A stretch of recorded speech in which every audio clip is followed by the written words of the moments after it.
Mamma mia, let me go. There's a scene in Bohemian Rhapsody where lead singer Freddie Mercury and his Queen bandmates explain how they don't want their music to be formulaic or conventional.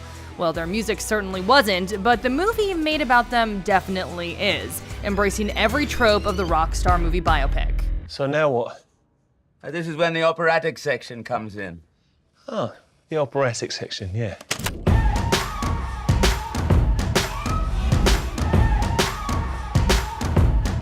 That's not to say it isn't entertaining. It's often very fun, but so is singing Queen songs at karaoke. The movie ultimately rocks past the finish line in the power of sheer personality, the charisma of Rami Malek's performance as Freddie, and the coolness of Queen's music, rather than thanks to anything particularly special about the film itself. How many more Galileos do you want?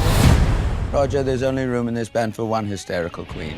Bohemian Rhapsody was always going to be reliant on whoever played Freddie Mercury, and fortunately, Malek is more than up to the task, capturing the magnetism of the operatic, often campy performer. Offstage, this contrasting mix of vulnerability and self-assurance keeps the viewer invested, even when the script is going through all the cliche rise and fall of a rock star motions. Can you go a bit higher? If I go any higher, only dogs will hear me. Try.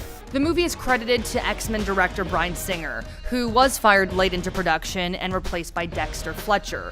But thankfully, Bohemian Rhapsody never feels like the product of two different visions. What we do get, though, is a greatest hits approach to the material without much dramatic conflict for a large chunk of the movie. There are career highlights, concert recreations, and oh, so many montages. It's textbook showbiz biopic storytelling. I want to give the audience a song that they can perform. So what can they do? Bohemian Rhapsody never really digs deep enough to give you a solid understanding of what made Freddie Mercury or his bandmates tick. The film, which Queen guitarist Brian May and drummer Roger Taylor consulted on, can be very self-serving in what it chooses to highlight about the band and their career. To that end, while Bohemian Rhapsody doesn't shy away from Freddie's sexuality as much as some might have feared, it never develops any of his gay relationships as much as it does his bond with his longtime hetero companion, Mary Austin.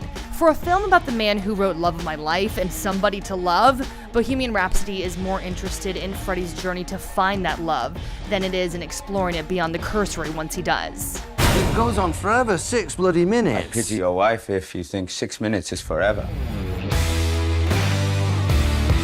Bohemian Rhapsody attempts to appeal to the broadest possible audience by keeping the focus on Queen's beloved music, moving on to the next recreation of a crowd-pleasing number whenever anything in the story gets too personal. The film is never as bold or as daring as its larger-than-life subject, despite Malek's electrifying portrayal of Freddie Mercury. For more movie reviews, check out what we thought of Halloween and Venom, and as always, be sure to follow and subscribe on whatever platform you like to watch IGN.